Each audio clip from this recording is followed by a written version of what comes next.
I'm Sam, an OpenSciEd teacher and facilitator. Today, we're going to look at Unit 7.4, Lesson 3.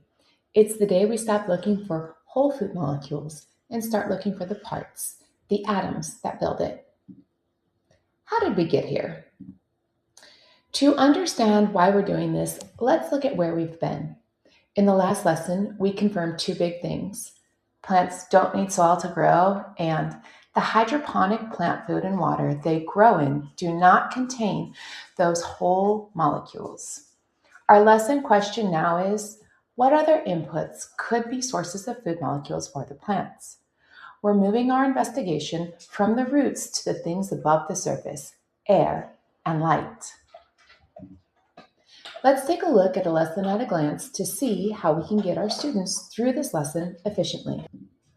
This is a one-day lesson with about 30 minutes of prep time to make copies and prep your food molecule cards. This lesson does not require devices and there are no hands-on labs to prep for. I know lesson 2 was a big one.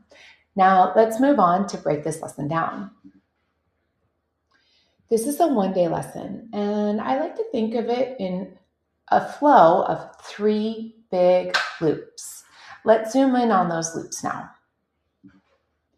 In loop 1, which is parts 1 through 3, we revisit our consensus model and analyze air and light.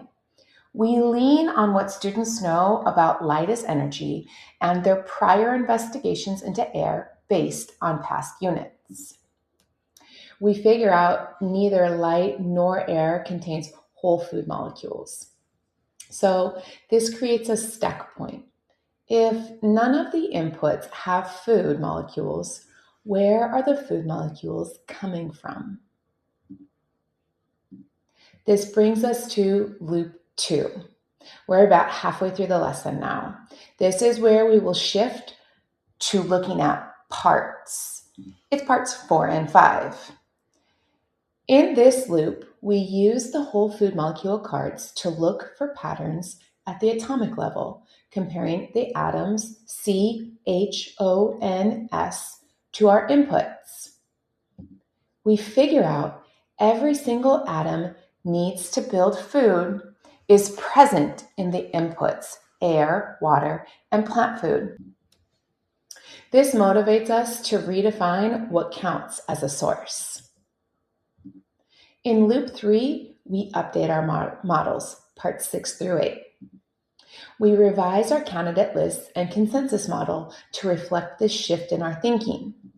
We figure out that we can confirm water and plant food are sources of parts, and we now strongly suspect air as a source as well. But is air actually going into a plant? We probably need some evidence for this, and this is what will lead us to lesson 4. So to summarize, by the end of these loops, the class has realized that while plants don't eat whole food molecules, they have access to all the, what I'm going to call, Lego bricks or parts needed, C, H, O, N, and S, through water and hydroponic food, and maybe air to build those molecules themselves. Now let's take a look at the key moments that really drive this sense-making home. One key moment is in part 4.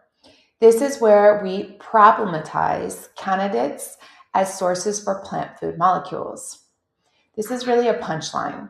When the students realize there's no food in air, and you as the teacher need to pivot with a really important question. If it's not going in as a whole food molecule, could it be going in as parts? You want to help the students lean in to how looking at the candidates and comparing them to the food molecules like we've done in the past units might help us. This is where we realize that the plant must be building these molecules from scratch or from parts. A second key moment comes in part 6. This is where we revise the candidate list. You will physically change the question on your poster to, what are the possible sources for parts of food molecules? This allows us to move water and air back into the candidate column because we are now looking for building blocks rather than whole food molecules. So where do we go from here? We've identified that parts are available in the air, but we haven't proven that the plant takes them in. This leads us directly to lesson 4, where we will use CO2 sensors to see if we can catch the plant breathing in those parts from the air. Remember, students may be saying that we already know this is happening, but we really need evidence to prove this. To make this one-day lesson successful, here are some tips and tricks to handle some of the specific parts. In part 2, we want to discuss light. Lean heavily on what students have already learned in 6.1, 6.2, and 6.3. Students should recall that light is energy and not made of matter. But it doesn't matter if they remove it from the candidate list now or keep it with a question mark. The key is problematizing that it's important for growth, but it can't be a source of matter.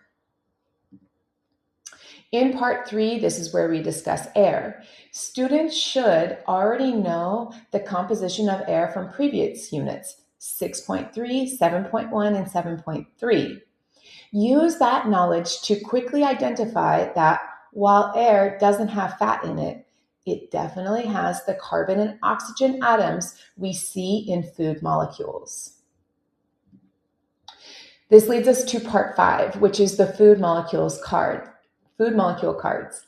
If you don't have laminated color copies, print them grayscale and give them to the students to mark up, or show them on your whiteboard and have students write observations in your notebook. Then when you're projecting the cards on the whiteboards, have students come up and circle common atoms on the image. It's here that we can make explicit connections to 7.3 McKenna by asking what they already know about food molecules. Have them compare the atoms on the cards to the input. We really want our students making the big connection that atoms in the food molecules, C, H, and O, are also in water and air, and that the N and the S atoms are found in the substances in the hydroponic plant food. Let's take a look at some poster management. You will want to use your initial consensus model to help navigate into the lesson.